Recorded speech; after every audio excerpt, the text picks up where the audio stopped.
Hi everyone, thanks for tuning into another episode of OPES. If you're new here, make sure to hit that like button, subscribe, and ring the bell so you don't miss out on any of our awesome content. And if you want to support the channel even more, be sure to check out our Patreon for extra episodes and exclusive content. Links in the description. Thanks for listening and let's jump in, baby. What does family mean to you? Is it the blood that spawned you? Is it the family that raised you? Or is it the friends that love you? Well, hey guys, this is your world-renowned host, Tristan, and today we answer that question with my friend, Miss Hope Hwalter. Now, Hope is an employee for Ayusa International, a nonprofit high school that specializes in exchange organization dedicated to developing the next generation of global leaders and world citizens. And besides an employee, Hope has been hosting students for over 20 plus years. When she mentioned the work she does, and the love and the memories she made with these students, I just knew I had to have her come on for an episode. Sit with us as we break down what Ayusa is. Why would someone want to host a foreign exchange student and the process to do so? With how crazy the world has been, I figured we can use an episode to remind us how we're really a lot more related to other people than we give credit for. But enough soapbox preaching, we got an intro to finish. So, that being said, grab those passports, adjust your seats to the upright position, and prepare for takeoff as we explore the world with another ordinary person with an extraordinary story.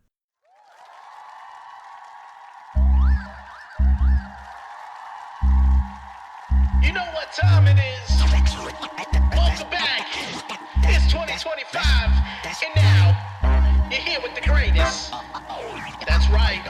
Ordinary people, extraordinary stories. With your host Trishy and Shrew. Ordinary people, extraordinary stories. Welcome to the show. Now your mind gets to blowing. Trishy got the yes, Shrunky got the flowing. Take you back to school for the facts you wasn't knowing. This ain't your normal pod, just a simple act of God, just a congregation of brilliance in a world of facades. Interviews with peoples of all different walks. Comedy, intelligence is using every talk. Ordinary people, extraordinary stories. Ordinary people, extraordinary stories. Board gamers, comedians, finding where's Waldo. Spiritual lessons and developers, we got it all, ho. Gangers, pro goblins, spending Christmas with the cranks. Take some mac and cheese on the day we giving thanks. Zeppelin cover bands and Canadian public speakers. I hear Trishy's fans now screaming from the bleachers. Brave visit to baptism and even a query. It's the perfect listen for a travel that is weary. Ordinary people, extraordinary stories. Ordinary people, extraordinary stories. Ordinary people, extraordinary stories. Ordinary people, extraordinary stories. I was trying to think like how to start this. If I wanted to do we can ask each other about each other's day, or we can talk about maybe holiday plans. You have a preference, or is there any burning desire of yours? I don't have any burning desires currently. I mean, maybe we can. That's something to talk about. I mean, maybe we can relate. Has this holiday season been maybe a little rough for you? No, I mean, this holiday season has been a little different. I feel like that every decade or so we go through a transition in life, and I Mm, think that I'm in a transition stage in my life.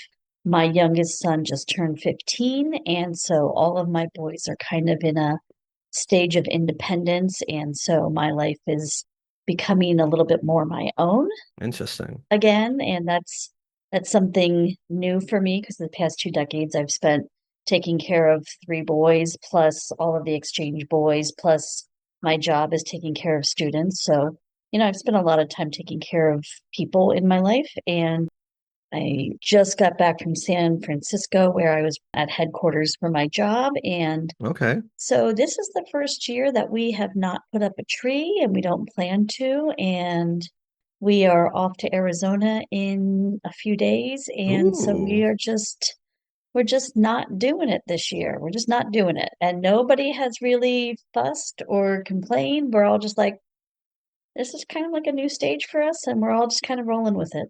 I think it's appropriate. I think it's for like the time being. I mean, as far as I do not want to get political. It's just a lot of people are kind of curious what the next year looks like, and it's does kind of feel like a transition, like a transitory, just like a changing of the guard, if you will, or just things are Yeah, changing. We're not doing the same old. And it's funny you mentioned that exact phrase of we're just not doing this year because me and my wife just saw. Have you seen the movie Christmas with the Cranks? I have not. Don't watch it. It's awful. It is really it's kind of fun to watch it. I have a Uh-huh. secret at least belief or at least watching it. I feel like the movie essentially is about their two parents, Tim Allen and the chick from Freaky Friday and Halloween and God, why am I spacing and Trading Places? Older woman. I don't know why I'm spacing on her name. Basically, two parents, their daughter leaves to go on a trip, and Christmas is their big thing. And because their daughter's gone, it's like, well, yeah, let's not do Christmas this year. Let's go on a trip. Let's go on a cruise. We're not gonna do the classic, super shopping, big party, all this extra stuff that's stressful and costs a lot of money. We're gonna just do it our Uh-huh. thing. But the town, and this is more of like my fan theory of the movie, is entirely against them. And I think the town's a cult, and they're trying to escape the cult I see. of this Christmas, and it's really funny because they almost get away, but no, they it's kind of a horror movie because they don't escape, and the lesson is that you should just go with the crowd and Oh, go back to your abusers. That's what you should do. So wow. I guess Okay. don't watch Christmas of the. I mean, yeah, that's what this Okay. episode might be called. Is don't watch Christmas of All the right. Cranks.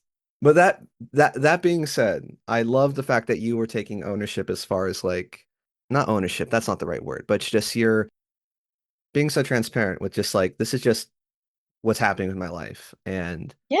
kind of shows like you don't And it's fine. exactly like you don't need to do the crazy Christmas thing. I mean, if anything, that's No, almost more stressful and exhausting. it definitely is more stressful. And we have two birthdays in December and we have one in January. And Oh, yeah, we're just busy and we're most of us are adults. And so, and my youngest is like, yeah, it's fine. Like, let's just do this instead. And so it's fine.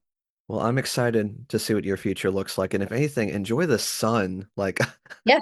Oh, we're very excited for that. yeah, that's Yeah. the one thing I'd say. Like, man, I love Oregon. Well, hi, everybody. Yeah. Thanks for listening to another episode of Ordinary People, Extraordinary Stories.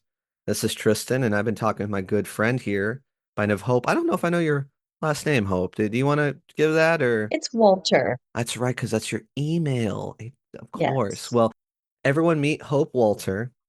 So the story goes how we met was kind of interesting. I'm not even sure if you were obviously there because you called me, but you kind of scared me in the beginning because you called at like 8 or 9 o'clock. It's probably 8, but you called Yes. and I was like, who's calling me at this hour? I don't talk to anybody. I'm a very lonely Hmm. soul. We don't do nothing. And I was like, who is this? And there's this woman who interviewed me because we had some mutual friends, or I had a friend from church who wanted to host a foreign exchange student. And she asked me some questions. I asked about the process. And from just the little conversation we had, I found out that, I mean, as Hope has alluded, she's had a very, very, very long and storied history with this organization that hosts students from around the world to homes here in America where they get to experience and again have relationships that impact them for some time. And she's been doing it for a long time. So I'm really excited to for you guys to get to know her story. And I thought it was important enough to share it, have her on here. So everyone say hi, Hope. Hi, Hope. How's it going? Hello. Thanks for coming. Appreciate you. Thank you. Thank you. I guess we should just jump into it then. So I mean, I think I want to ask is were you always kind of a maybe not traveler is the word though, but maybe when you were in high school or college, did you ever want to see the world or like may experience more than what was your hometown? No, I did not. Okay. May tell me how Hope was like in high school or something. I really didn't ever think about that. I didn't think about traveling around the world, although I had one friend specifically that I could recall talk about like her future and her, living in an apartment and seeing the world and doing this. And that wasn't really, I didn't think about that. When I was growing up, the expectation was that got out of school and you got married and you started a family and you had kids, and that's how it was. And so Hmm. there, I mean, that was just kind of a linear path, and that's the path that I was just kind of expected that I was going to go on. So I didn't have any expectation to travel the world or to connect with people around the world. And when I was in high school, I do recall about three or four international exchange students at my school. And I very specifically remember thinking, why would they want to know me? There's all these students at our school. Why would they want to meet me? And now looking back on it, I was like, they were probably so desperate for friends, and I should have went up and befriended them. And that's what I tell my students now. I say, go up and talk to these kids because they're probably thinking, why would this girl from France want to talk to me? And now I know that they both have the same sort of insecurities, and they should both just make the leap and just go and talk to one another. Absolutely. No idea Yeah. what kind of events or memories you could be making by just saying hello. Exactly. Yes, absolutely. Okay. Well, then you did the family thing. When did I guess, and I guess I want to bring up the company. It was Ayusa or It's a USA. It's AYUSA. It's an academic year in the USA. That's what it stands for. And I actually didn't start with a USA. I started with a company called Youth for Understanding. And okay. the way I started was back in 2004. I had friends who had gone to church, and this nice old lady had stood up in the church and said, we're really looking for some families who would be willing to take in a student. And my friends at the time didn't have any children, and they weren't sure if they would be good parents. And they said, we're going to do this. And I said, well, that's great. You go ahead and you do that. And they did. And along came August, and they said, you know what? There's two kids left, and they need a home. And at the time, my husband and I had a house and we had extra rooms. And it was just the two of us with our dogs and cats. And we said, well, we would be terrible people if we have this space and we have the ability and we don't take in these students who need a home. So we'll just take them in. And they said, oh, well, you could just take them for 6 to 8 weeks. And I said, well, I'm not going to take them for 6 to 8 weeks and then kick them out. We'll just Bye. take them. We'll just Exactly. take them, right? And so that's what we did. And so that was our first experience with hosting. And I worked with my first organization as a volunteer for 14 years. Oh my goodness. And well, let me ask you this. So that year when you first started, your first child Hmm. that you Hmm. hosted, how old were you? Yeah. I was about 28 Okay. I mean, and he was 17. And so it felt like our first experience, it felt like he was my nephew. okay, that works. Like I was his aunt and or I was his big sister, and he felt like a young adult, and I did not feel like his mom, and my husband did not feel, it just felt like we had a young adult living with us and we were guiding him the best that we could. And he was a very mature 17-year-old, so he acted like a young adult, and we Hmm. treated him like a young adult, and we didn't treat him like a child, and he did not act like a child. And so it was just like three young adults coexisting in a house, and we provided him guidance and support. But, we didn't really know what we were doing ourselves. We were Imagine. 28 and 29 ourselves, and Exactly. we had never had any kids. It was a fine experience. We could have used more support than what we had, but Hmm. we did the best with what we could. There you go. It wasn't my best experience, but it wasn't a terrible experience, and so There's worse things. So I mean, hey, that we'll take it. We'll we take it. stuck with it because of that woman who stood up in the church, because she loved the program and she loved her students, and she just talked so highly of the kids and the program and how much it built bridges and how good it was for the world. And she was just such an endearing woman that, that's why I continued on her mission for 14 years as a volunteer, because I believe that Lorraine so strongly believed in her mission, it became my mission. Amen. Shout out Yeah. Lorraine. Is Yeah. she still with us? She is no longer with us. She was probably in her 70s back in 2004. Okay, And yeah, so no. she's no longer with us. But, I did it for about 14 years with that organization. And by that time, I had moved up to Oregon and I was working in McMinnville, which is where I work now. And like I said, doing it as a volunteer. And I met a woman here in McMinnville, and she was working for a different organization called Ayusa. And she is elderly as well. And she said, "You know what? Your organization does not do anything for you." She says, "My organization pays me and we go on these trips and I am fully supported. I have people who help me and I am going to retire soon because I'm getting too old to do this. And I've built a community and I would love for you to take it over because I don't want all the work that I've done to go to waste."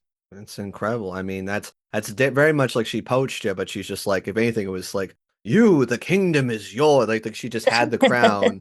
And I mean, but you were perfect. I mean, 14 years volunteer. And I mean, it sounds Yes. like you made do with what you had, which I mean was enough, but I mean, probably not nearly as much as what Ayusa is providing. So she's like, wow, you not only made the best of your situation, you did better. So now let's actually Yes. give you some income. Let's give you some money and let's see what you Yes. do. And I mean, how long have you been Yes. with Ayusa then?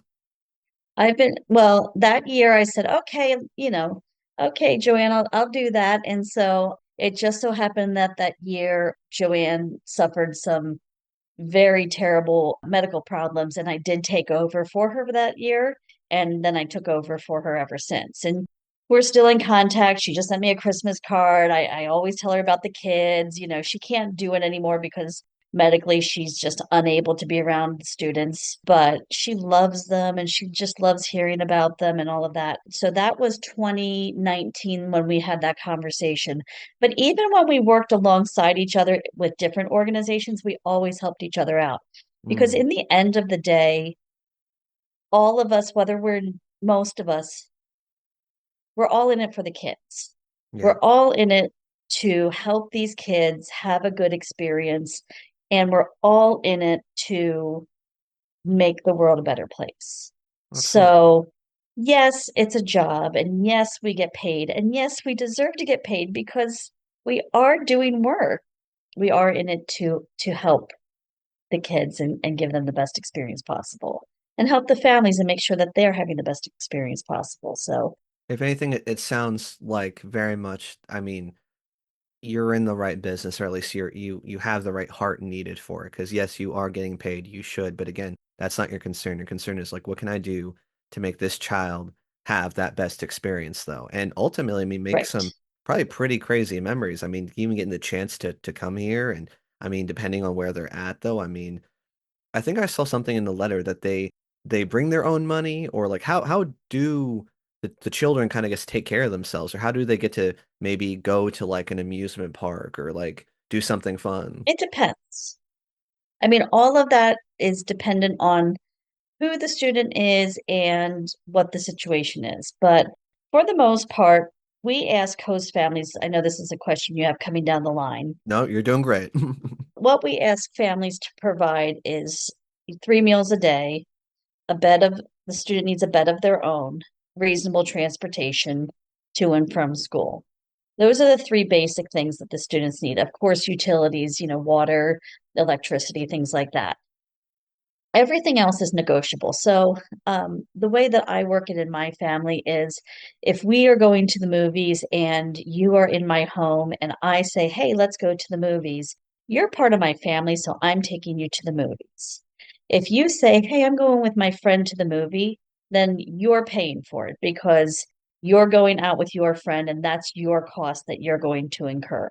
Hmm.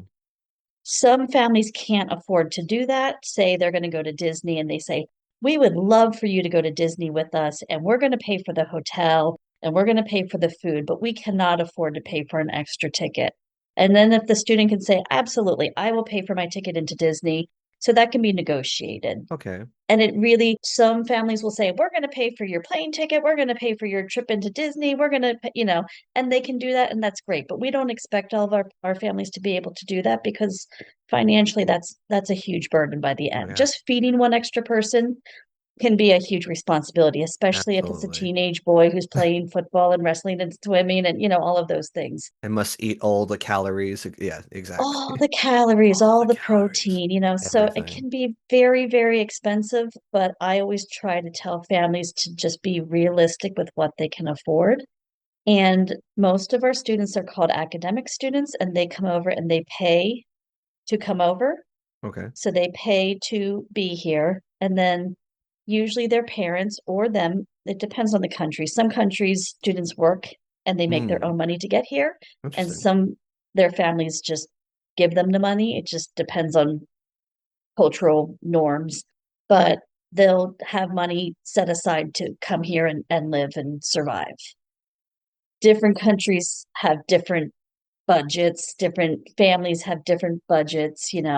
I had one family from Chile that he had like almost no budget whatsoever. He could just spend how much money he wanted the entire month, and he had an Wow. unlimited amount of money to spend.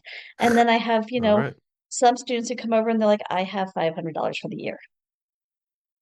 So it I varies. gotta make it last. Yeah, right. We also have students that come over on scholarship. And so if you have earned a scholarship to come over here on a special program that we have that I can talk about later if you like, Okay. Please. those students, if they win this scholarship, if they earn the scholarship, they actually get a stipend. Okay. And every month they get $200, and that $200 is for them to live.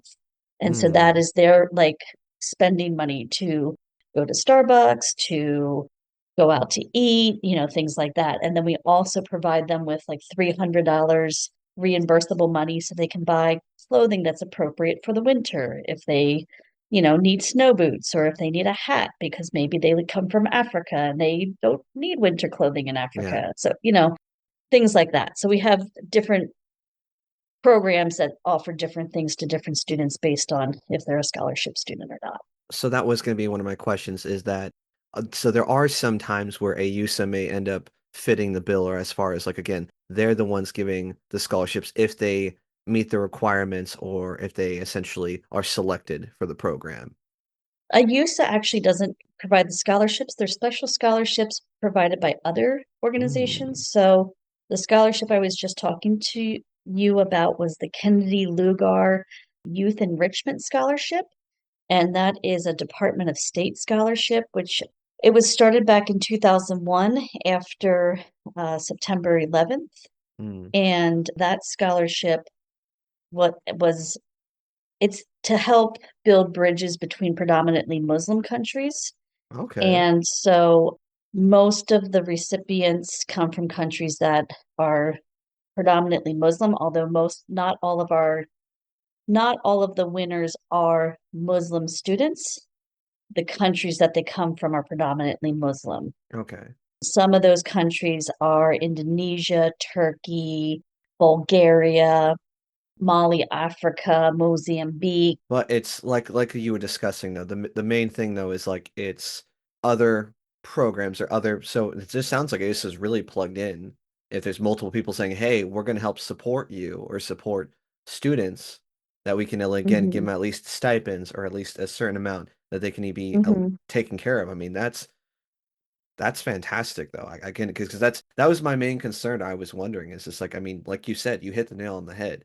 Raising or not even just feeding another whole person, let alone a teenage Hmm. boy, is expensive. And I Yes. mean, you ideally want this child to have I want to say quality of life, but I think it's even more than that. I think it's like memories, fun. Yes, Hmm. Disneyland, but maybe not always Disneyland, but maybe pumpkin patch, maybe just again fun stuff. Maybe not getting a tattoo, but just something where it's like, hey, fun stuff. Definitely not getting a tattoo. They're not allowed to do that. Okay. Dang, that's okay. I might. Yes. What if they were 18 or about to turn 18? Is that Still like cannot. Yep. They have a set of okay? program rules. They cannot modify their body while on program. Okay. Hmm. Sorry, future adoption person. No. When they go home, they can modify their body, not while they're on program. Well, road trip. So the program that I was just talking about, we call them the Yes students. And the Yes students is a highly competitive program, and it has a 2.9% acceptance rate. So it is harder to get into than Harvard. It is very, very competitive, It's and these crazy. students tend to be the best of the best. They are very, very academically strong. They are community minded. Some of these students end up being world leaders.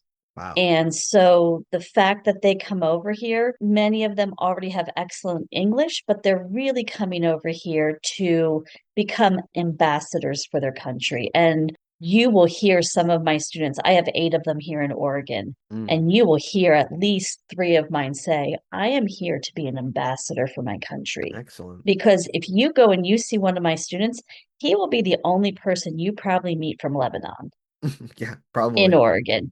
You're not going to meet many people from Turkey here in Oregon. So what if you meet my student and that student does something poorly, you're going to get a negative impression of that country. And so we are keenly aware that the interactions you have with our yes students might be the only ones that you have with a person from that country. Mm, Barely anybody knows where Bahrain is. But my girl from Bahrain is an amazing student. And I'll tell you that the people up in Gresham certainly know a lot more about Bahrain now because of our student that comes from there. And she's given a lasting favorable impression because of it.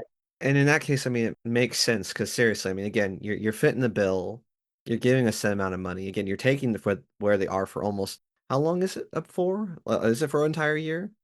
Most of our students come for 10 months. It's an academic year. We do have some countries and some students that will come for a semester. Okay. And those are pretty specific countries. Chile, some of our Brazilians, some of our Germans, some of our Italians.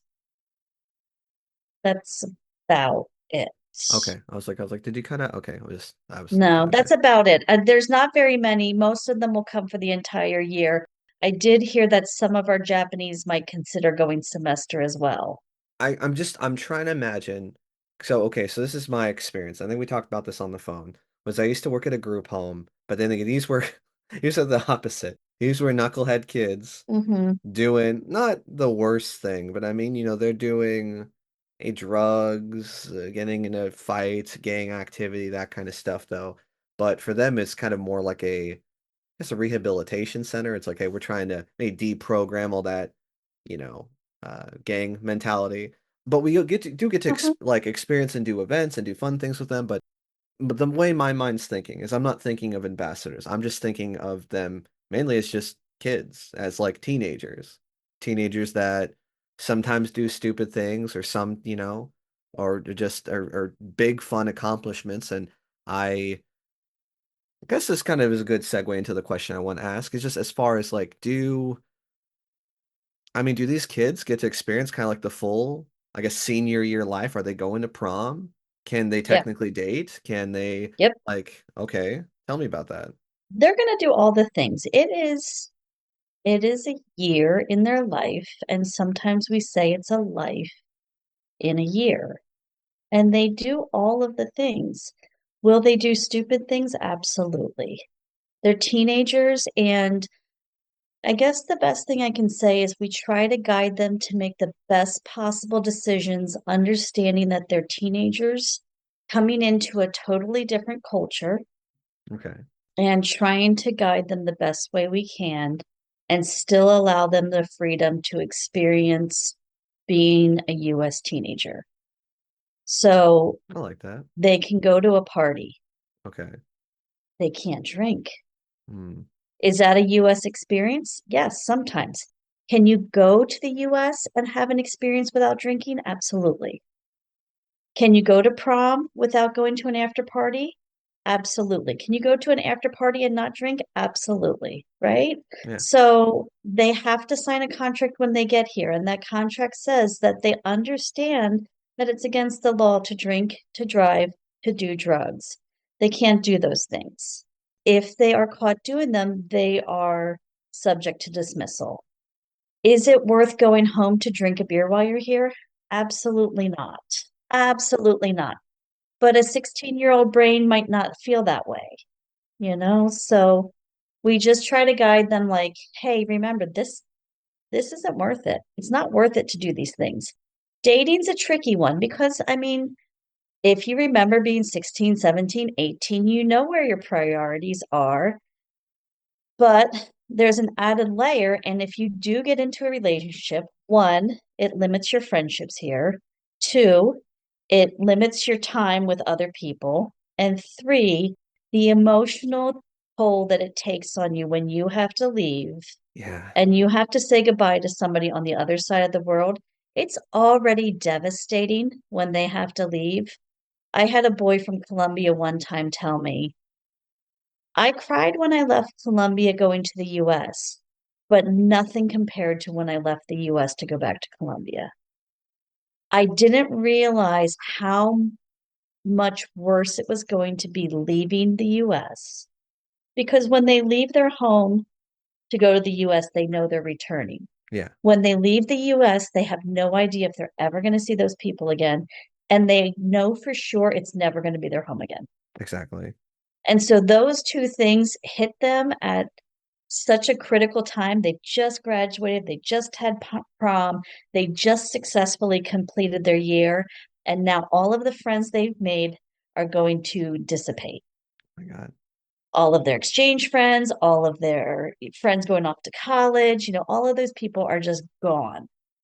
And it's such a sense of loss that it's really, really hard to describe. And No, I'm imagining it. Like I'm literally sitting in it. And I hate this is a terrible analogy, but it's just like again, it's like a series. So it's like one season. It's like a series or a show that had one season and that's it. And yeah, it's like you fall in love with characters, you have fun moments. Again, like I said, you're talking about knucklehead stupid things that they uh-huh, could do, but just fun experiences, or it's just like I'm never gonna forget this. And that's not something A considered and B just like realized that is so much more difficult yeah, because again any and all relationships and plans, I mean, like, okay, this is okay, great segue. I know I'm kind of over the place, but segue to that point is, do they get to keep some of those relationships? I mean, do they get to, like, especially this day and age where it's so digital, yes, can they add people? I mean, are maybe some friends like, oh, or you were in contact with, like, oh yeah, I'm still in contact with Enrique. I love, like, he's my man. We play yeah, video games together. He's my Friday night, like, yes, okay. absolutely. So I have two boys that lived with me from Colombia, and it's a family of four boys. And the one boy that didn't live with me, he just got married last week, and he was an exchange student in Chicago, and he was on exchange, and he had a friend from Sweden, and she was just down at his wedding. And that was a decade ago. And his host parents came down, she came over, her sister came with, his other best buddy came down from when he was exchanged decade ago. Oh, no, it had to be more than a decade ago because I had his brother a decade ago. Mm. 15 years, 15 years ago, My second exchange student, Hannah, just texted me today. Okay. She says, "When are you coming over? When are you coming over?" I had her in my house at 2006. She's like, obviously, I mean, that's 18 years ago. But Yeah. she's just like, hey, I never stopped. We never stopped. I see her like every 2 years. Every 2 years, she's like, "I'm coming over." And I'm like, "Okay, what are we gonna do?" But she just had a baby, and I was supposed to go see her last year, but then I got COVID. And so I had to cancel my ticket. And anyway, so she's like, "Are you coming over?" And I'm like, "Yeah, I'm coming over. I got the ticket. I just have to, She's anyway." like, you gotta see my baby. So that was one of your questions. Do I still have relationships with them? I have relationships with every single one of them. And I've seen every single one of them except one since he left. Two, because one just left. Maybe tell me about those students. Like, what happened with those two then? One of them, he has been back and forth to Jakarta and Germany, and he's had some funding issues. And Hmm. he was my first one. I think there's a difference between the ones in the beginning and the ones closer in age now. He was Eastern Berlin. It was a different time. Funding was a little bit different. We still communicate. He just hasn't ever been back. Yeah. And that's just the reality of things. The rest of all of mine I've seen. And I see some of them a lot. And I see some of them sporadically. In 2019, I had six of them together in Copenhagen. Okay. Me, my boys, and six of them got together. So, I mean, that's a pretty good amount to get all together. Very, very excellent and good amount to get together. And it's like, Yeah. it just reminds me or just makes me think that, I mean, you said like, it's 14, almost 15 years of volunteering to then also, I mean, to take a part of this now, this company, this facility, this program. And let's go back to those four boys. Yeah. So was it 4 years straight? Was it all four in the house at once? Was it like one year had his brother, next year had his brother? Like what was that like? The first brother went on exchange in 2006, and I didn't know him. And then the second one went 2 years later, and I didn't know him. I got the third and fourth brother. Okay. So I got the third brother, and then when the fourth brother was old enough, they said, "Will you take him?" And I said, "Yes." So I've had two sets of brothers come and live with me. I've had Colombian brothers and I've had Danish brothers. And is this all with like having your kids in the home too? Yes. How do you do like raise your own children, but also like them as well? I mean, like, and I mean, I like you said, I know they want to be there. They're the best of the best though, but it's still a stranger around your kids, your babies. It's yeah, I mean, tell me about that. So the first time I hosted, we didn't have any children. I told you about that one. Yeah. And then the second time we hosted, I had a 6 month old. And that was the only girl I hosted. That was Miss Hannah. Hmm. And we thought, oh, well, we'll host a girl. We have a baby. Maybe that'll be easier. She had had three siblings that were younger than her. So we thought, well, maybe that would be easier. And that was fine. And then we had taken quite a bit of time off because I had two boys. I have three boys of my own. Yeah. And I had taken a couple years off because all my kids were little. And so then we had signed up my boys for a soccer camp, this British soccer camp that was coming through. And Hmm. we were kind of thinking about maybe hosting again. And the British soccer camp was like, hey, we need somebody to host one of the British soccer guys. Will you take them? And we're like, well, what's it? Oh, well, they're this, that. They've got background checks, this and that. Okay. So we went when you took one. And my kids loved it. Like the boy was up at 6 in the morning, kicking the soccer ball around with them. Like, yeah. Come on, Zay Zay, let's go. And he's kicking around with them, having such a good time. The boy was with us for a week. And my son sobbed when he left, just absolutely sobbed. And I was like, I bet. I bet. okay, I think we're ready for this. And so we picked a boy who loves soccer because my kid loves soccer. And we picked a boy who had younger siblings. We picked a boy who loved soccer. We picked a boy who loved football, just like my kids. And we thought, well, this boy, he knows what it's like to have younger brothers. He likes sports just like my kids, and he was phenomenal with little kids. He was Wonderful. absolutely phenomenal. And if he wouldn't have been good with kids, we probably wouldn't have kept doing it. But Hans was so good with my boys that every year after, my kids were like, who are we getting next? Who are we getting next? Who's coming? Who's my big brother? Like when? Come on. Who? Who? We need to know. We need to know right now. So for the next 4 years, we had a Dane, Hans. We had the Colombian. We had Hans's brother. Hmm. So we had brother, Colombian, brother, brother. So we went Wow. for 4 years, we went back and forth between Danish brother and Colombian brother. Boom, boom, boom, boom, So boom. by that time, it was so natural to us because it didn't feel like a stranger. It felt like family because they were the brothers of the kids that we had.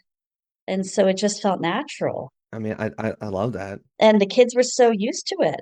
And I mean, they would just scoop the boys up and carry them around and, go do the laundry, go help your brother. And I mean, it was never a question of if you're part of the family, you just are. You're in the house, you're eating the food, you're doing your laundry. Go. I mean, I think you might have answered one of the questions. I mean, can you maybe tell me like just a very, I mean, that sounds like a very key memory, but do you just remember just a time or maybe again, you were just like, you guys were maybe just doing something mundane and you were just looking around, you're like, this is lovely and I don't want it to end. Mm.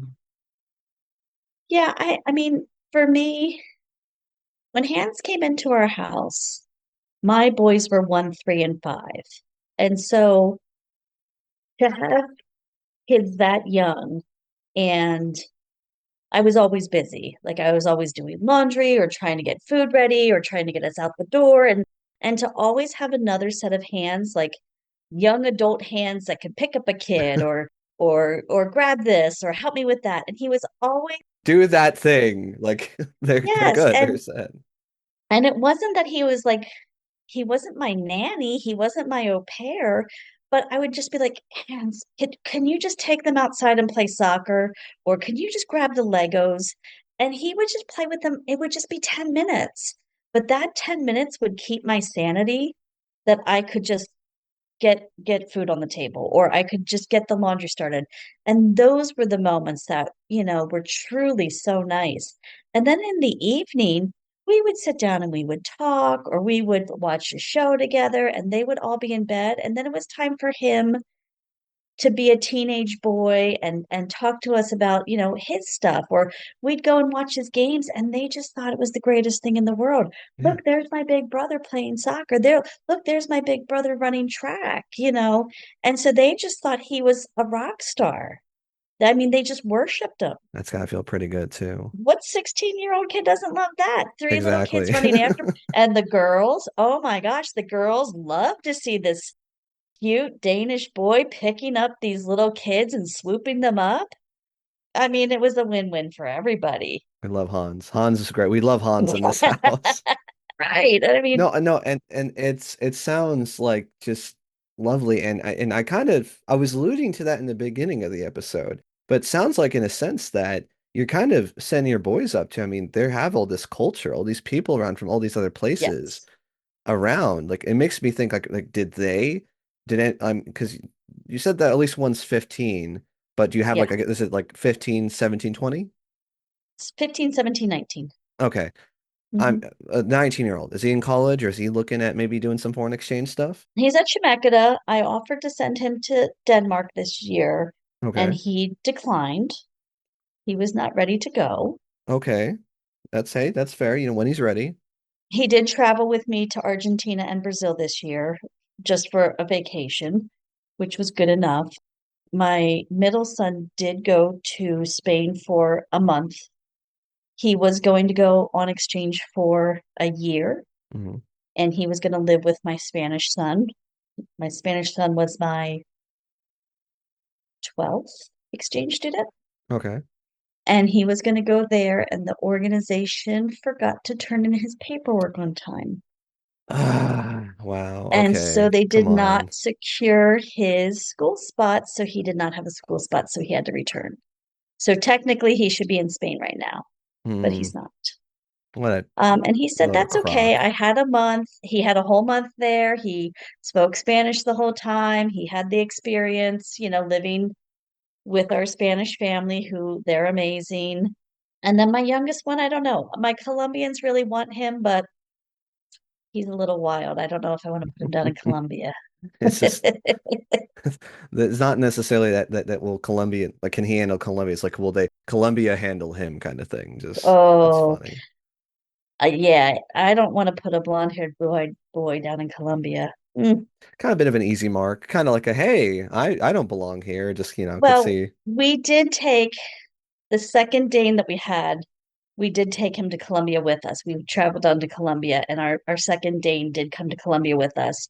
And we went out to a nightclub one night, and he walked into the nightclub, and the girls just flocked to him. Ah, get And him. he looked at me and he goes, "What do I do?" And I was like, "I don't know."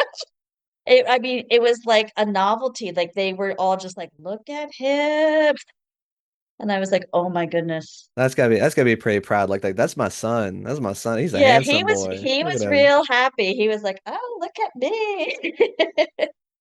But yeah, I would not. Yeah, That that's just just asking for trouble. oh yeah. But no, Yes. it sounds absolutely lovely. And I mean again, like I'm not sure how much you've listened to, but part of the reason why I do this cast is I don't get a chance to travel. I don't get a chance to see or go to these places though, but I in a sense I get to go there hearing. Like I was transported in that nightclub. I saw it. I could just imagine that not saying your son's dorky. I just can imagine a teenager that doesn't know Yeah. how to handle a couple of girls. He's just like, what do I do? And I'm just like, just get him, slugger. Show him, as the kids would say, show her the riz. Just Oh, gotta be immaculate. Just show it. And oof. oh man, Yeah, it it sounds lovely. it was crazy. Just sounds like a lot of fun. And It's so much fun. And I mean, is it work? It is work. You're taking somebody else's child. And so every year when we choose a student, I write a letter to the parents and I tell them, I'm going to take your child and I'm going to treat them 100% like my child, which means if they act up, I'm going to give them hell. And if they are not doing their homework, I'm going to make them do their homework. And if they're sad, I'm going to love them. And if they need me, I'm going to be there because I understand that you're putting your child in my hands, and that's a great responsibility. And I'm going to take that seriously, because you can't just be like, oh yeah, I'll take this kid. This kid's fine, whatever, and then just ignore them. So it is a great responsibility, and you have to be willing to step up to that. yeah, And sometimes we get parents that are like, "Oh yeah, this will be fun. Just yeah, okay, whatever, kid. That's fine." yeah. And then not realize like, "Oh, this is actually like a small child still." Like sometimes people will take 15-year-olds and they might not really be ready to be here. Mm, I feel like 15-year-olds sometimes might not be mature enough to be here. it's fair. I feel like that your conversation would definitely be like one they would be like, I don't necessarily think they have a real grasp on this. Now, I have had 15-year-olds who have changed my mind. Okay, I have had 15-year-olds that I've had amazing conversations with, and I was like, you have proven me wrong. there you go. Perfect. I prefer to have 16 and 17-year-olds. I just, I've watched my three children grow up. I've watched 14 teenage boys come through my house. I understand the development of teenagers, and I understand that there is a lot growth and development from 15 to 17. There is a ton No, you ain't kidding. physically, emotionally, socially. And if you can give your son or daughter an extra year, you should do it. I think I want to talk about, and this I'm not fairly good at segueing to this, but I'm Sure. just gonna rip cord. Let's talk about maybe the times when it's not so fun, when Oh, it's difficult, or we talked about yeah. very brief on the phone. I mean, we're talking about all the happy situations, Hmm. and we're talking about all the, hey, want them to have fun and be knuckleheads. But I mean, Yeah. I guess I'll just ask, what's technically the worst thing that has happened either to a child or an experience that a child had to either face because either of unprepared parents or the parents weren't prepared for them? You want to know the worst things? Just what you feel comfortable sharing, whether it's stuff that you've heard or stuff that's happened to you or in your house. We've had children die on program. Like died, like Yes, yes. how does just accidents or something or carelessness or There was a exchange student in an earthquake down in Brazil and they died. There was a exchange student in a school shooting, I believe, down in Texas one year and oh died. God. We had a student who was being stupid and they were breaking into people's garages and somebody shot him. We had a student get into an airplane and the airplane crashed. So it's a year in your life, and anything that can happen does. No kidding. Last year, I believe we had a student die of a aneurysm while on program. And that's one of those that's I because I interviewed someone with that. That's one of those things where unless you somehow know it's happening, which most of them don't, it's like almost like I don't want to say sudden brain death, but something where it if not taken care of quickly will Mhm. okay, wow. All right. Yeah, that's unfortunate. A month ago, I had a kid on a bicycle get hit by a car. We spent an hour not sure if he was dead or not. But they're okay, or at least they pulled through in that case, right? He has pulled through. He's pretty banged up, but he's going to survive, and we're hoping that he can finish the year, Okay. the semester. He's a semester student. Because I was gonna say, man, I need some type of good vibes here. I know it's not. I asked the question, but You asked the question, those are the bad things. I mean, the worst things that can happen. Absolutely. There has been times it hasn't happened to me personally or to one of my students, but I have heard of students being pulled out of homes because there has been accusations of sexual abuse. Not to me personally, not to one of my students, but I have been told in the past, not with my organization currently, don't call that family. That's crime right there. The That's a crime. Absolutely, it's a crime. police are getting involved and they're getting prosecuted. Okay. And we do background checks. We do background checks. We do home visits. I mean, we are very thorough, but there's always a first time. And if it's a first time, you don't have a record. Yeah. Or if you haven't been caught. I hate saying that, but I mean that's yeah, that happens. That's the case. That happens. Absolutely. Lesser things, I mean, lesser terrible things, siblings. I want a host sibling. I want to have a best friend, and then they're not best friends and they fight. Mm, Drinking, drugs, parents drinking, parents being drunk, parents doing drugs. We don't know about it, or we think they're just socially drinking, but then they're drinking more than what, the student is comfortable with. And that could be cultural too. Maybe, you have a student who they don't drink in the home and they go to a family that drinks every night. It's uncomfortable. and so let's talk about that. So in situations like that, would the child or the student be able to maybe get a new family or something along those lines? Or if there is some type of a negative environment, they can get pulled out or plucked somewhere else? It depends. I mean, I had a student who had an alcoholic father back home, and he came to a family who had drinks. I don't think they were alcoholics, but they had drinks. And he could not believe that they could have drinks and not be drunk. And he said, I've never seen this. I've never. And they explained, yeah, people can have a drink or have drinks and not be violent, not, you Monsters. know, yeah. And so I think a lot of times it's just educating and understanding, Yeah. Let's see, what else did you ask about? Uncomfortable situations. Most of the things that we handle can be cleared up with communication if people are willing to communicate. Mm. Doors open, doors closed. Oh, his door is always closed. That means that he doesn't want to talk to us and be around us. Oh, her door's always open and she's changing. Well, maybe that's what they do in their culture, and maybe she doesn't realize that it's not appropriate because she's done it all her life, and the style of modesty is different in different cultures. There's some cultures that it doesn't matter if you're changing in front of other people. So it's not inappropriate. But in our country it is.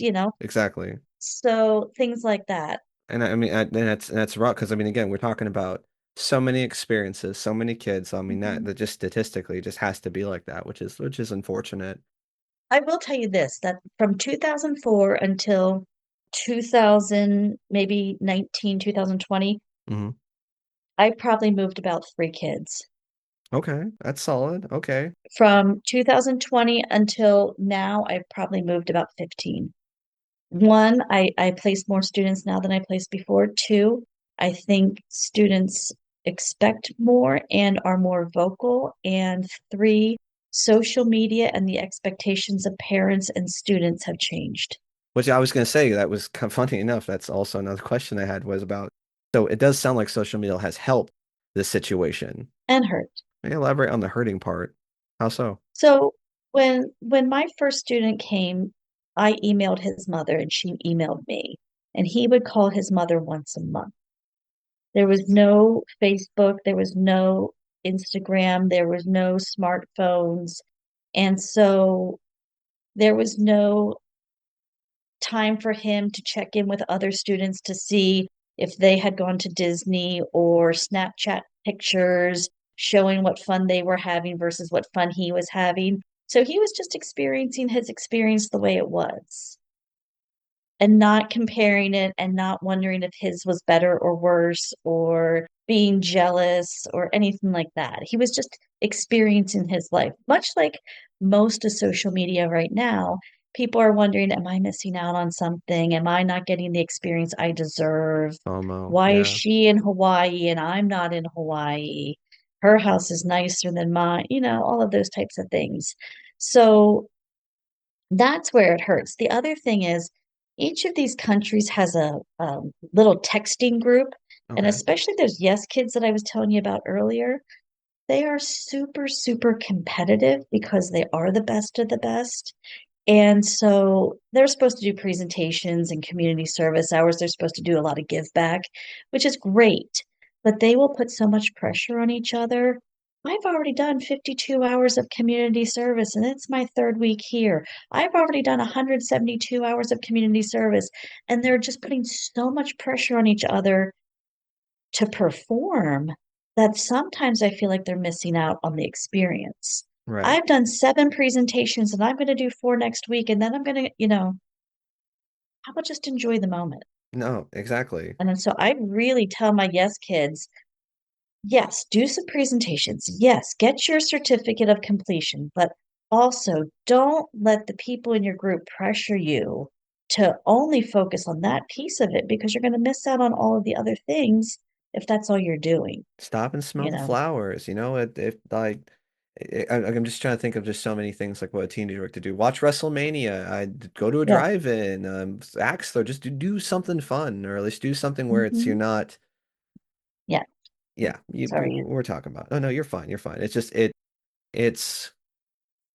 it's just kind of crazy and just funny even just trying to talk about this out loud because it's that I would also think that them being connected so much, though, is if hypothetically, if it wasn't going as great as they wanted it to be or great as they hoped it would be, that they would call their parents, or it's like that whole instead of it being like, hey, you said once a month, take your time, it might change your mind, versus them being like, again, daily, like, this sucks, they didn't do this, da da da da da da da. And do you have Mhm. helicopter parents that, like, well, my son's not getting the Disney vacation I thought he was going to get? Like, do they have anything like that? Yes. Yes. Okay. Tell me about that. They're supposed to follow a protocol. Like, if they're unhappy on the other side of the world, they're supposed to contact their organization over there. And then their Hmm. organization over there is supposed to contact the organization over here. And then that organization is supposed to contact me. And then, so there's like a chain of command. Interesting. Nobody over on the other side is supposed to contact me directly, nor am I supposed to contact them directly. So a German parent shouldn't be contacting me directly, nor should I be contacting a German parent directly. Do people sometimes contact me? Absolutely. Can you find a home for my daughter? She wants to come next year, and I know that you placed this person and this person because they talk Hmm. and they find out. I've had people follow me on social media. I've had, They found out the good homes. It's like I want to go with the Johnsons. uh-huh, The Johnsons have a home entertainment system and a jacuzzi. yeah, That's absolutely. So there's supposed to be a chain of command to try to prevent that, and most people follow the rules pretty well. Every now and again, you get one parent who will cross the line and then they'll have to be put back in place and say, we do this for a reason. It's not because we don't want you to care about your kid. It's not because we don't want you to have contact, but the more parents from the other side contact their children, the harder it is for them to adapt here. exactly. The more time you spend with your home country, the more homesickness you have, the more problems you have making friends, the more time, the harder you have adapting to the English language, you know? Is that difficult for like as far as like the kids? Like, do some kids like understand that and can do something with that better than others? Absolutely. Some kids are great. I will contact them once a month. And then finally we're like, German children, please contact your parents. Call your German parents. It's been a month. Call them. German children call your parents. That's And really then, funny. to our Spanish people, we're like, please get off the phone with your mother. She knows you're alive, Oh, So she's I mean, like okay. culturally, it's very difficult for, our Spanish, our Chileans, our Brazilians. They are just such a family connected culture that it is Hmm. so, so, so, so difficult for them to break from that. It is so hard to get them to back off. Where the Germans are like, goodbye. I will talk to you when it's time. I will talk to you later. That's funny. So some are very good at it and some really struggle. And I think that's part of cultural understanding. You have to understand that not every culture is going to respond the same way, and you have to give grace there. Right. Which makes sense, obviously. Different backgrounds, different parenting styles, different places, though. It's Yes. would you say, and this is a weird bias question. I obviously think the answer is going to be yes, but would you say that you ultimately have kids go to more to home, like you know that you're getting more kids in better homes versus you're getting them matched appropriately versus maybe mismatching them inappropriately? Does that to be the word? That's a hard question. I will tell you the woman that I took this over from, Okay. she used to tell me, it makes me so mad because it's always the people who don't have any money who will take the kids. That's what she told me. Ouch. Always the people who don't take the money, who don't have any money will take the kids. And I said, I didn't find that to be true. I found it to be people who the money would usually take the kids because they had the ability and they had the time to do it. So she and I disagreed on that point. I think it was just the people that she found were giving even when they didn't have a whole lot. And I found people who had a lot and just so happened to give. Right. I would say that here's how our season works. We start placing in October. And Okay. in October, we start getting profiles of students, and we place them starting in October up until September 1st. Mm. September 1st is our deadline. And if the students are not placed, they do not get to come, period. They don't get to come.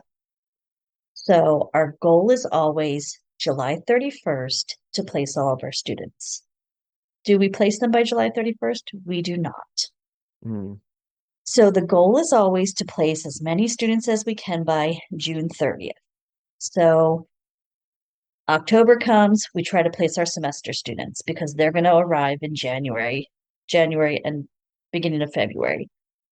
Right now, this season, we have all of our students placed and they are set to come in February. We do not have any students waiting to be placed to come in the spring. That's M- great. That's not Yeah. usually the case. So now we're really pushing to get our students placed by June 30th because in June 30th, all the schools will start to go out for the summer. And then we won't be able to get a hold of most of the schools, at least here in Oregon. Every other school in every other state is different, and every school has a different set of rules. So, Mm. like Newburgh High School has a different set of rules than, say, Hillsborough. Yeah. They accept students at different times, they close their schools at different times, they allow different numbers of students, and you just have to play by whatever rules they have. Okay. So July 30th, most schools will shut down and they will say, we will not accept any more students. Now, most of your little schools, Amity, Yamhill, Carlton, Perrydale, your smaller schools will still usually accept students up until September 1st. Mm. So I would say we work really hard to find the best homes possible for our students at all times. Sometimes people will say, yes, I'll take a student for 6 to 8 weeks.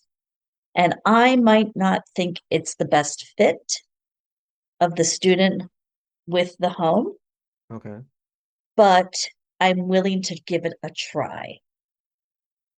I will never put a student in a home that is not acceptable. I would never put a student in a home that I don't think is safe, that I don't think is not in compliance. Like there are things that a home has to have in order for us to allow a student in it. And then what would you say is your red flags that you're like absolutely not for this case? We have some students that pay extra money to come to like Oregon. Okay. Like they want to be on the West Coast and they know that they're not paying to go to California. So they're paying to come to either Washington or Oregon.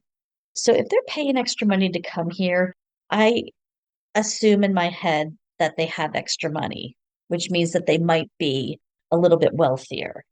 And because they're a little bit wealthier, they might have expectations. Mm. So if I go into a home and the home isn't the fanciest of homes, or it's just a normal, let's say it's a double wide trailer, but it's a nice double wide trailer, I might be like, I wonder if this kid's going to be happy. That's fair. Is there anything wrong with the home? Absolutely not. Is there anything wrong with the family? Absolutely not. But and the house is totally in compliance and everything checks out. and they're a good family. There's nothing wrong. But this kid's paid extra money, and does he have expectations? So in that case, is it just maybe talking to the kid, or is it in the applications like what kind of do you, I guess, offer that choice of what kind of experience are you looking for? Are you looking for a specific family? Like, I don't know if you can say, can they have a pool? Is that a request you can make? Sometimes we will go back and ask questions, but in general, at this stage, they will always answer affirmatively because they know they want the family. So they'll be just like, oh, I just want a good family. Oh, so there's no real point in asking the questions because they will always come back with like, just want a good family. Oh, I'm just happy to be chosen. Oh, I'm just so there's no real way to get the truth out. It's just a question in the back of my mind. Or a few years back, for example, I had a student who the family wanted somebody who was Catholic and went to church. Okay. And I found a student who was Catholic and went to church. And they chose this student because the daughter's like, oh, she loves Taylor Swift. And I love Taylor Swift. And I was like, that doesn't really seem like a great reason to host her. Just But okay. And so I was like, that doesn't build a solid foundation for why you should choose the student. But I can't be like, maybe that's not the best reason to choose. But I let it happen. And guess what? They weren't the best of friends. you know why? It's because they like different Taylor Swift albums. Like she's like more of like a sophomore album. She likes to live. Yeah, yeah. Like what one was the new and one was the old. And so those things happen a lot. If I pick the student for you and then you don't like him, then it's my problem. If you choose the student, now that student actually, she wanted to switch homes and we had found a new home for her. And then she made the very adult decision, I'm going to stick this out. And she did. Okay. And they actually ended up having a positive end of the year experience. She said they were a little too religious for me. Like, I like to go to church. I enjoyed having it, but like it was Thursday night and he was still talking about the sermon. And I was like, let me just move on. Okay. Can we talk about something else? I'm a teenager. I got stuff to do. Right. So I think that sometimes people will pick one thing that they see in the profile Okay. and they click on it, and then that's the sole focus of the whole thing. Another example is I had a very small town family, farmers, conservative, and the daughters were ballerinas, Okay. and they chose a ballerina. And when the ballerina got off the plane, she was in dreadlocks and combat boots and Yeah, let's go. said that she was an atheist and bisexual. And I was like, oh, this isn't going to go well. Like a And it didn't. It didn't go well. shame. And what we found out was that the organization on the other side in Sweden told her, you can't write an honest letter Oh, because if you do, no one will choose you. wow, that's okay. So she, And so oh my goodness. when people read profiles, I say, I just need you to be aware that the student wrote this a year ago and that this is a teenager and they do grow and change. And so know that if they're doing ballerina right now, they may decide not to be a ballerina, or they may say that they like football, but they might choose to do soccer when they get here. All right. Just know that, like, whatever they put in there, that might change by the time they get here. So if you're expecting that they're going to definitely want to be a wrestler, don't bank on that. I was just gonna say, don't bank on. Don't be like, okay, I got all this equipment here. We're ready to go. It's like, you know what? Right. Just you gotta really play it safe, man. You can't just be Understand that they're 15, 16, 17, and that their ideas might change, and that's okay because that's what we do. We grow when we change. And so exactly. you have to be willing to accept that because they're kids, they're not robots. Like you're not ordering. It's not Yeah. takeout. Again, you're not like ordering the perfect student. It's just like, again, these are Hmm. unfortunately teenagers with anything. They change like the wind though. So you know what? Like that Right. ballerina Granted, she was bisexual wearing combat boots, and then she's mixing it up, and she's like, "I'm gonna do the straight thing, and I'll try the ballerina thing." Right. You know, it's again, it changes. And they were accepting of her for a long time. It didn't fit. And if it doesn't fit, that's okay. Like it's okay not to fit. This year I had a couple situations that just didn't fit. Mm, And I said to the families, you know what? Thank you for bringing them here. Thank you for getting them here. You got them on the plane. You got them into the school. You got them started in the year, and we really appreciate that. And now we're not gonna try to keep making something fit that doesn't fit. I'm gonna put them in a place that's gonna be better for them. all right. And I don't want your home to feel uncomfortable for 10 months. It's valid. That's a very valid reason. And then to the kids, and to the kids, I said, and I want you to thank them for giving you this opportunity because you wouldn't be here otherwise, Amen. Yeah, no, you know? absolutely. And when it doesn't work out, I say, you're going to have difficult situations all your life. This is just the first of very, very, very many difficult situations. So let's learn how to do it with honor and grace and say, hey, this didn't work out. It doesn't mean I don't like you or you don't like me. It just hasn't worked. And that's okay. Very valid. Yeah, that's Absolutely. how we do things, right? So, Here's a good point. Here's something I think would be a good segue to talk about though. So I mean, we were talking about again, proper pairing. Sometimes the kids don't match. yeah. Personality conflicts. I guess how would if one of my listeners was interested in potentially hosting, first off, like what's the process look like? Mhm. Yeah, I guess we'll start there. What's the process look like if someone wanted to potentially do something like this? Usually the first thing I do is send like my elevator pitch, which is basically I send this is what you need to do for hosting, and that is provide 3 meals a day. That does not mean you need to cook for 3 meals a day, it just means you need to provide food. Food has to be available in your home for them to eat 3 meals a day. A bed of their own. It has to be a real bed. It can't be an air mattress or a couch or a futon. It can't be a sofa bed. It has to be an actual bed that is like on you know, something. It can't be on a mattress on the floor Right, right. and utilities and reasonable transportation to school, which could be a bike or the bus or walking or the city bus, many different ways to get to school. They are not a guest in your home. They are a part of your family. So if you don't have children, that means it's like your niece or your nephew or your little sister or your little brother. Or if you do have children, it's like one of your own children being, and you would treat them as such. And they go to school and they have to maintain a C in every subject.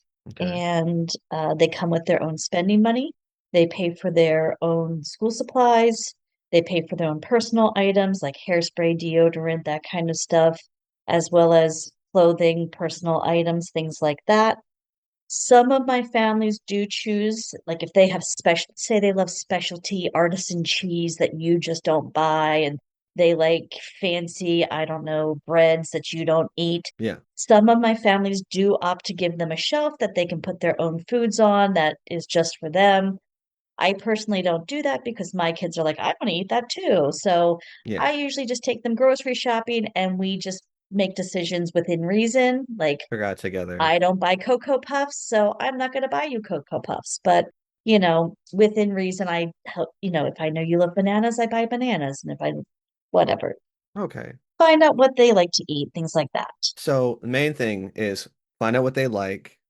And again, just be very, it's a lot of it's transparency. It's just like, hey, it's Yes. understand you're having a whole person in your house, a Yes. whole person to kind of respect them. Is there like ever, what if hypothetically I was a weird just chore guy where I was just like, they have to do chore or like, is that, are they required to work or like to upkeep the house as well? Or, Yes. okay, Yes. Because my kids do chores, so I can't have like this guy loafing about while my kids are doing chores, right? right. So you fill out an application. It's online. It's www.ayusa.org. You fill out the application. It gets assigned to me or one of my comrades who are, depends where you live in Oregon or across the US. We have, I think we're in 25 of the 50 states across the US. And one of us will give you a call, find out what you're interested in doing, like, are you interested in hosting a student for a semester? Are you interested in welcoming a student for 6 to 8 weeks? Are you interested in taking a student for 10 months? a lot of people are nervous about a 10-month commitment. So sometimes we say, why don't you welcome a student for 8 weeks?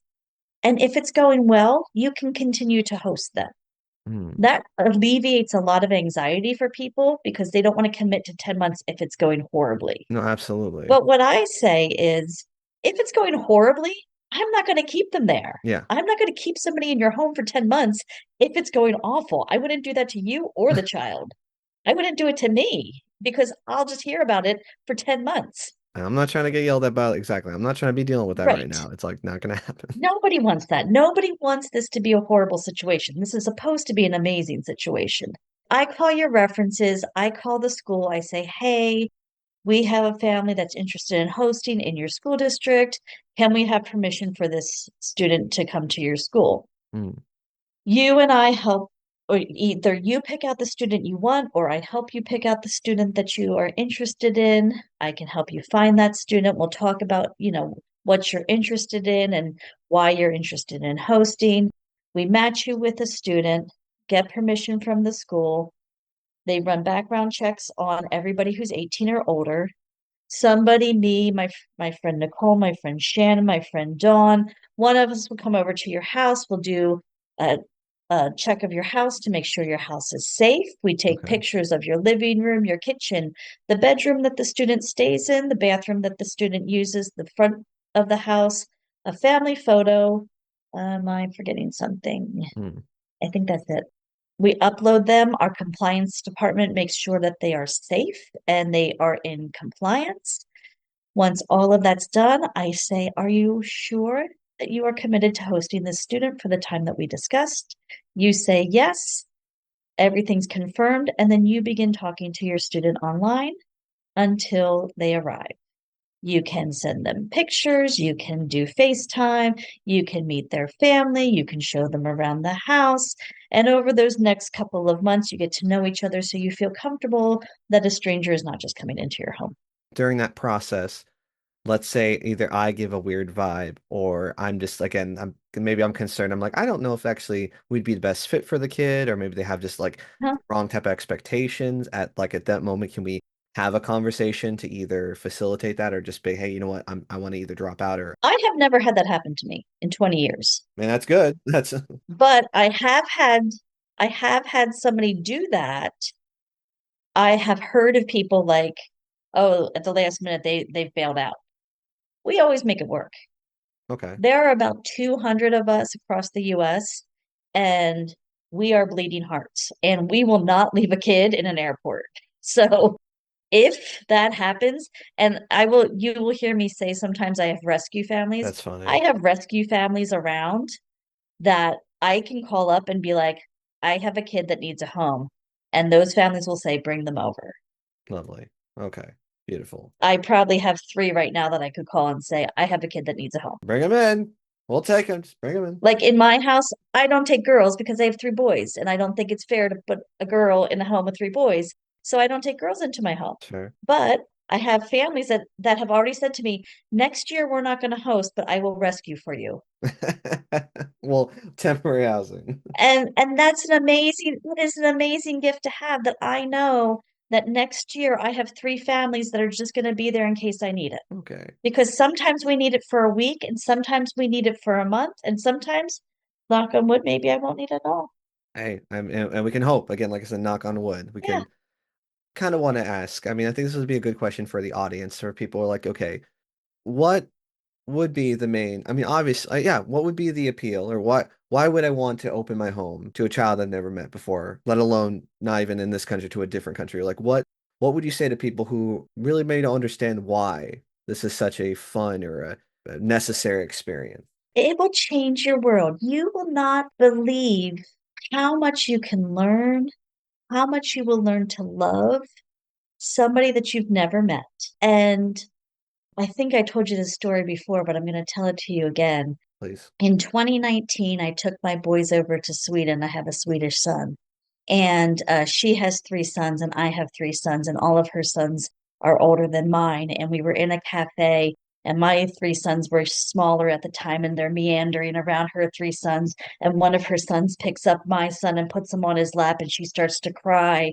And I see tears running down her eyes, and I was like, Like, what? And she goes, I knew they would like each other, but I didn't know they would love each other like brothers. There you go. That's what it is. I mean, I have family all over the world. I have family in Colombia, and I have family in Sweden and Finland and Italy and Germany and Bangladesh. And at any moment, if I call any one of those families and I say to them, I need a home for literally anybody I know. If I said I have a student from Indonesia flying tomorrow and I need a home for them, I will have somebody in the airport picking that student up and they won't know who that student is. I guarantee it. I had a boy from Italy who didn't know my Finnish son, and he needed an apartment in Milan to do an internship. And I called Gio and I said, I need I need a flat in Milan. And he said, give me a minute. I got you. Do you know how hard it is to get a flat in Milan? I've never been to Milan, Me either. let alone getting a flat there, but I can imagine it's pretty difficult, especially on short notice. Insanely expensive. And my boy calls me and he goes, you will not believe the flat that you just got me. It's amazing. And he just had the time of his life in Milan. And then 2 weeks ago, my British boy was in Medellin, Colombia. And I said, what are you doing down in Medellin? And he's like, I'm down in Medellin right now. I said, wait.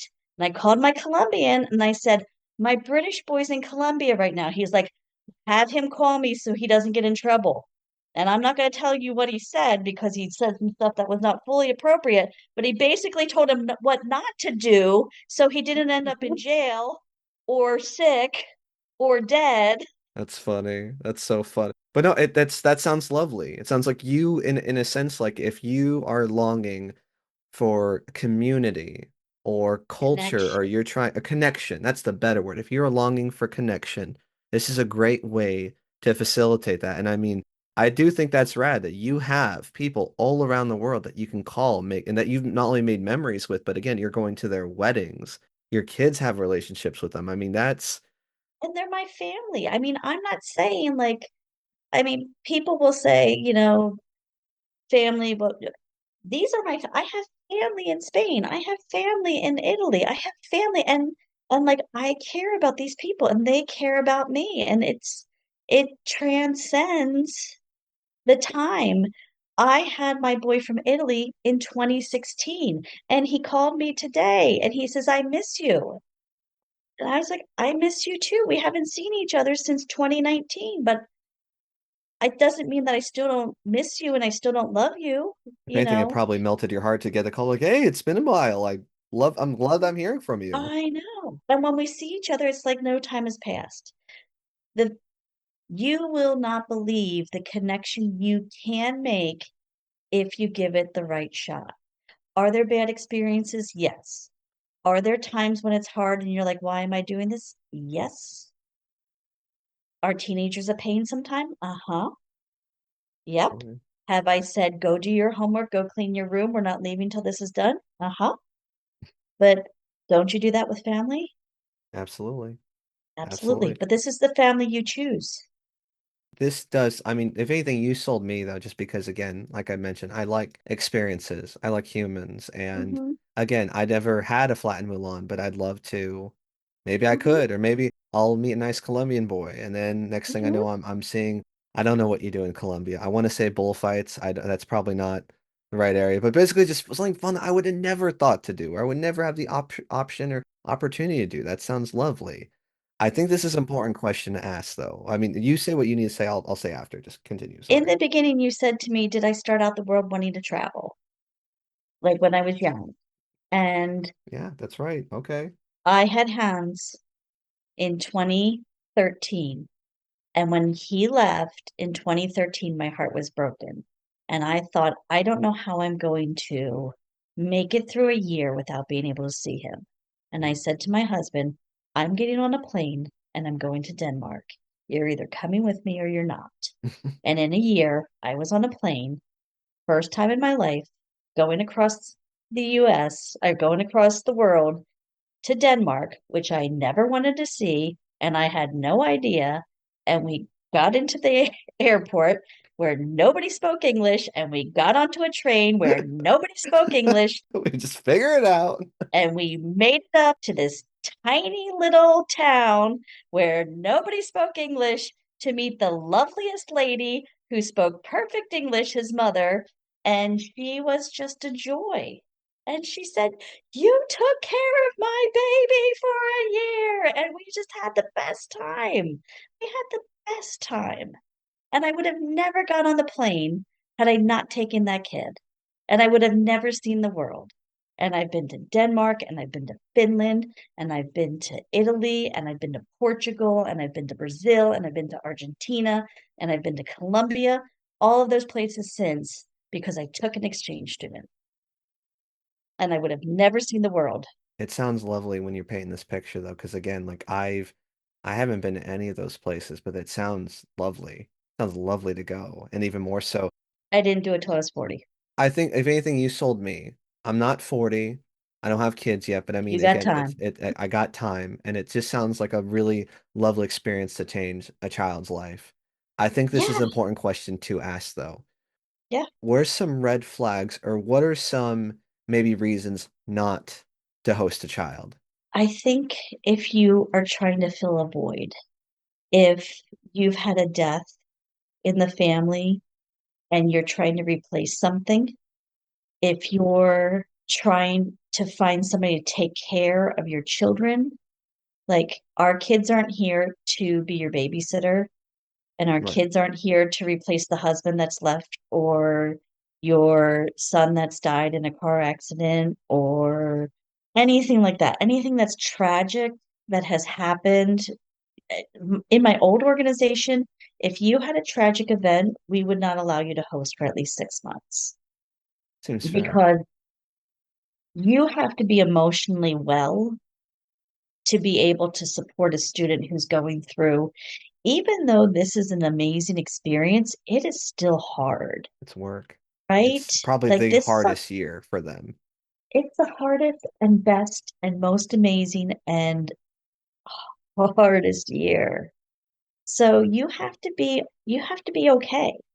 If you're going through some emotional, mental health issues, you should not be hosting a student, you know? Like you have to be on game. Have you ever had to deny parents for those specific reasons? Like you can clearly see they were trying to fill a void, and you're like, I don't think this is going to be good for you or healthy for you. I have not. Good. That's good. In general, people either bow out before they get that far and they say, you know what? No, like I thought I could do this. Like you have to fill out the application, you have to go through the background check, you have to like, by the time you get through everything,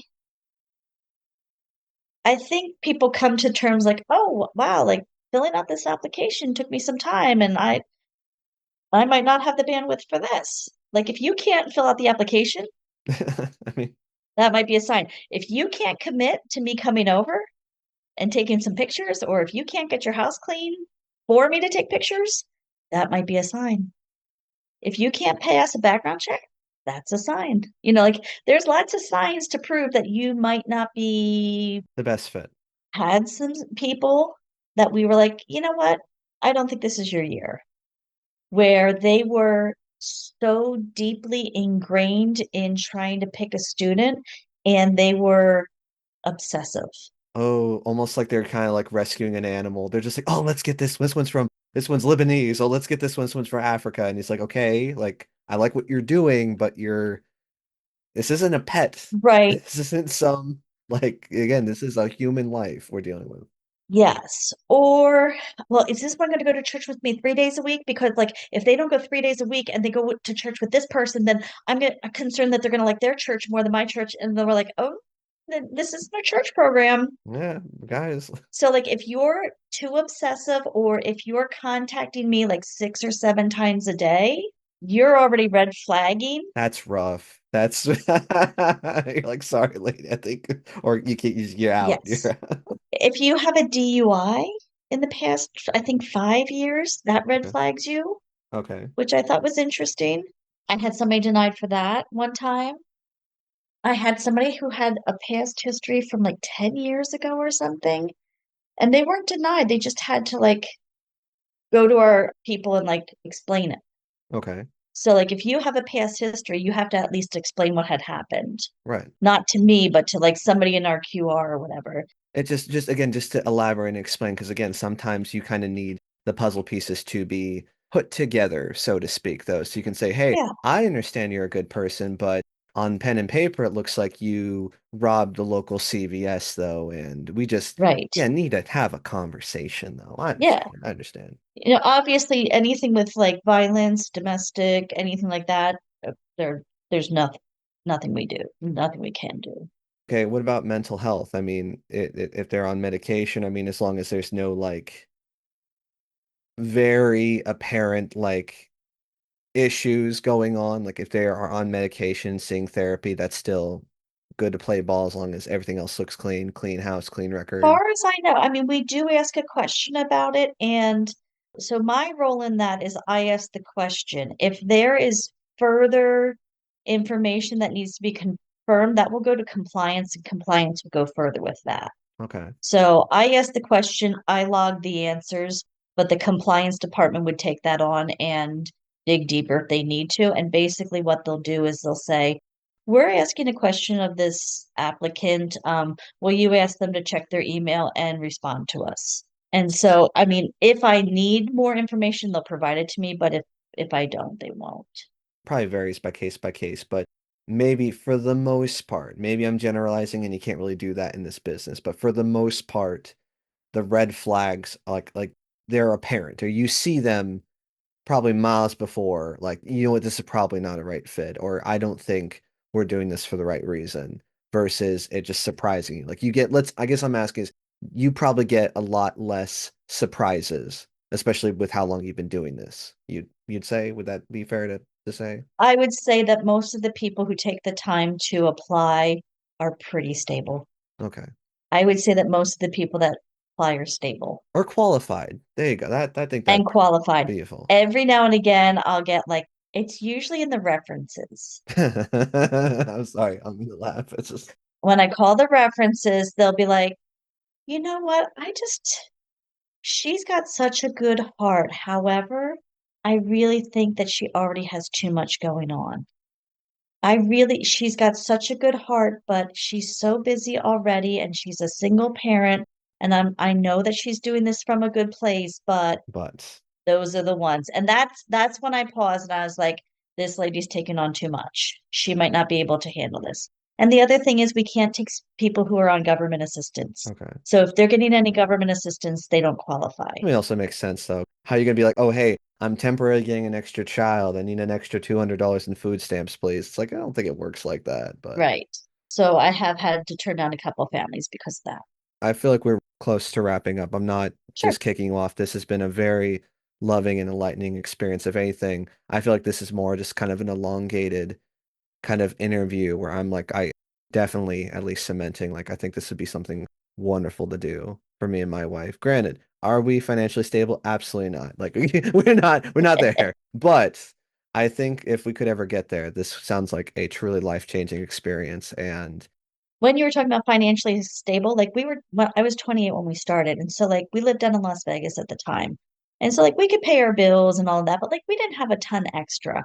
So like I remember we went to like Blue Man Group, like we went to go see that show. And I remember the tickets were like $75. And like I did not have an extra $75 for a ticket. And I remember saying, like, I would like to take you to this, but I can't afford. And he was like, no problem. I'll pay for my ticket. And he did, no problem okay, because I could have never taken him. I couldn't have offered him that experience. Now I would be able to do that and that would be fine.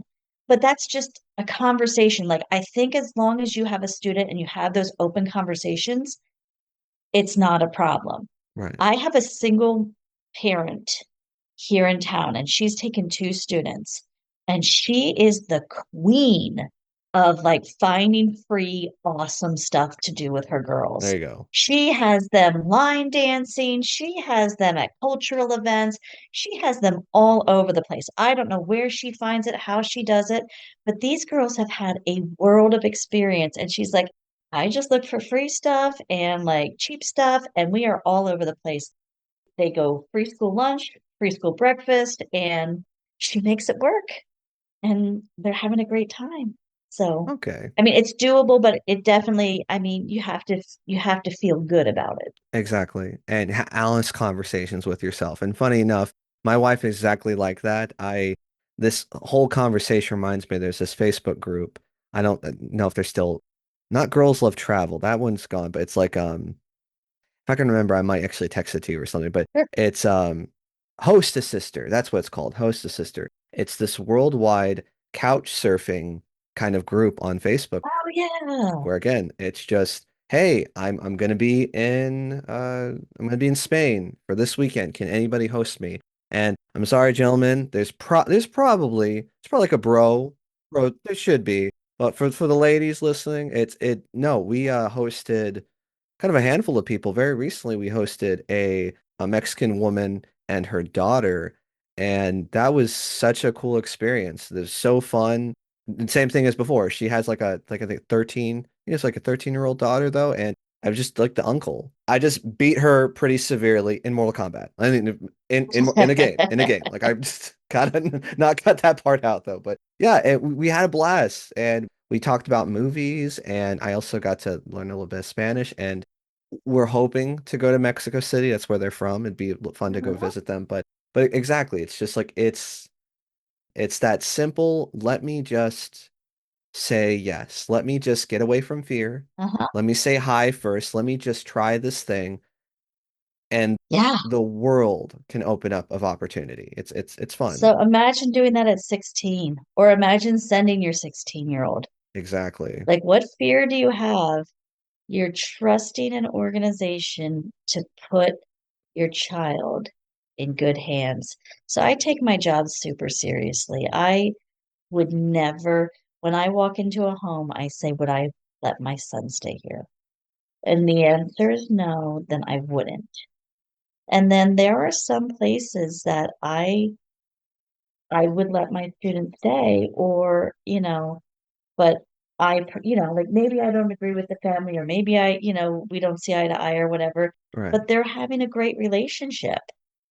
So if they're having a great relationship and the student is telling me they're having a great relationship, It's like, all right, then I'm okay with it, as long as everybody's happy. you're not killing the kid. Everyone's happy, and Right. it's all consensual. Then we Yes. The whole point, though, is that you're having a loving environment. That's what you're producing. And if you're producing that and everyone's happy, then we're in a great fit. They're happy and safe. Let's be clear, and safe. That's the other thing I will tell you is that every month we do check in with parents, the host parents, and we do check in with the student, and we make sure that everything's going well. And then that's our safety check to make sure that everybody is feeling okay. Right. We also check in with the school 3 times a year.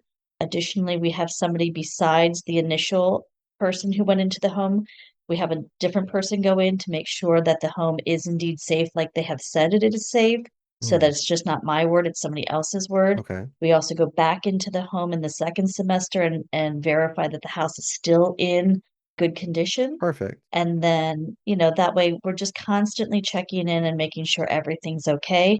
And then sometimes if I don't hear from a student for too long, then I check in, because sometimes no news is good news, but sometimes no news means that something's going on. And so every now and again, I just pop in and make sure everything's going all right. And we meet with students at least 3 times a year just to try to get them together.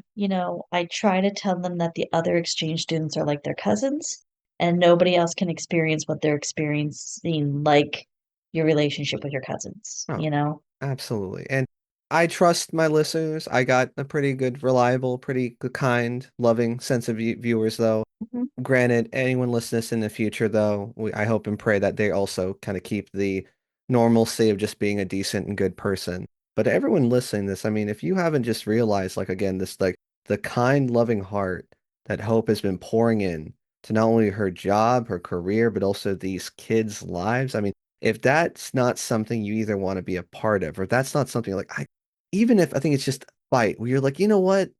Let me try it. I don't know. New Year's coming up. I'm not trying to just be New Year, new me, but I want to do something different. If someone is interested, though, I think you mentioned the applications on the website. Mhm. Is that just Ayusa, AYUSA.com? That's how they .org. .org, sorry. We're a nonprofit. Nonprofit. It's always going to be a .org. So I'm going to spell it back, guys. That's Alpha Yankee Uniform Sierra Alpha .org. Can we give out your email? I mean, do you feel comfortable if someone may Yeah. want to ask you a question? Nope. I got my email everywhere. It's hwalter@ayusa.org. No S. People always No want to put an S. S at the end. It's just Hope Walter. Mm. That's it. H Walter Hwalter. at ayusa.org. Mm-hmm. Well, seriously, this is definitely an episode where I let my guests kind of go more, but you just had so much to share. And if anything, I'm kind of really proud of this as far as like, I think when people are going to be listening to this, like, they either will know right away or they'll get just that bite where they're like, I think this is something exciting I want to look into, or I think this is something that can change not only those kids' lives, but there as well. And the fact that I can even give a remote opportunity to that, I can even just one or two kids potentially get adopted from that. Hey, I'm a happy can. This is a good episode. It did well. It did what it's supposed to do. So thank you for coming on. Well, we're always looking for families. So even if you can't host, you might know somebody who can. And even if you can't host full time, maybe you could host for 6 to 8 weeks. And if you can't do that, we're always looking for people like me who just support them. You're their big brother or your big sister, or you're their, I call myself that like their aunt. I'm their support system while they're here because the host family does have a support system. They have their own family here, but Mhm. somebody needs to support the student. And Amen. so they do have that host family, but if that host family relationship goes poorly, I'm their person. There you go. You're the go-between. And I tell them that. I'm like, I'm your person. I'm also going to give you heck if you're causing problems, but I'm your person, just like your aunt would give you heck, right? We're gonna have problems in a conversation we're gonna talk about. That's what's gonna happen. Yeah. Lovely. But I mean, that's tough love, right? So we are looking for all of those things. So if you want to be involved in international exchange in any of those ways, we are happy to talk to you in whatever state you're in because we are all over. Excellent.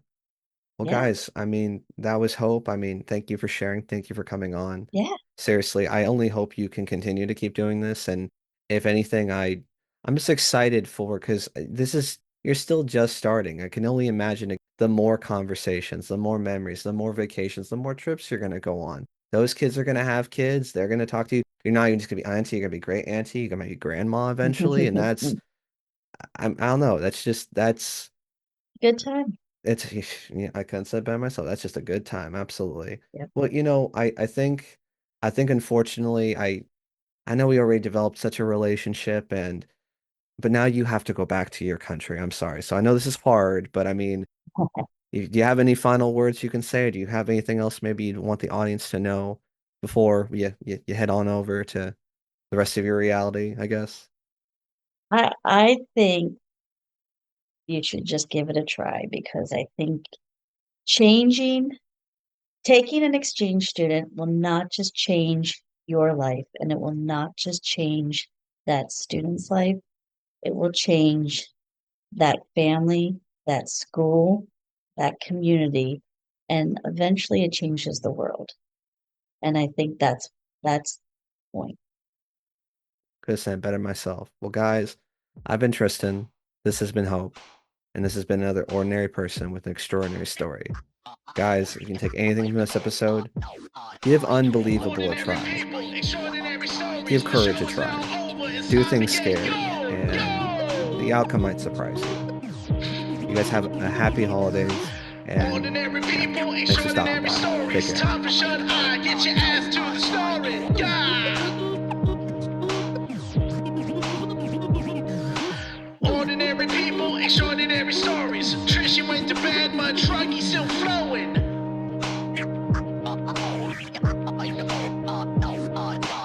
Ordinary people, extraordinary stories. The lights are going off, this microphone I'm throwing. You know it.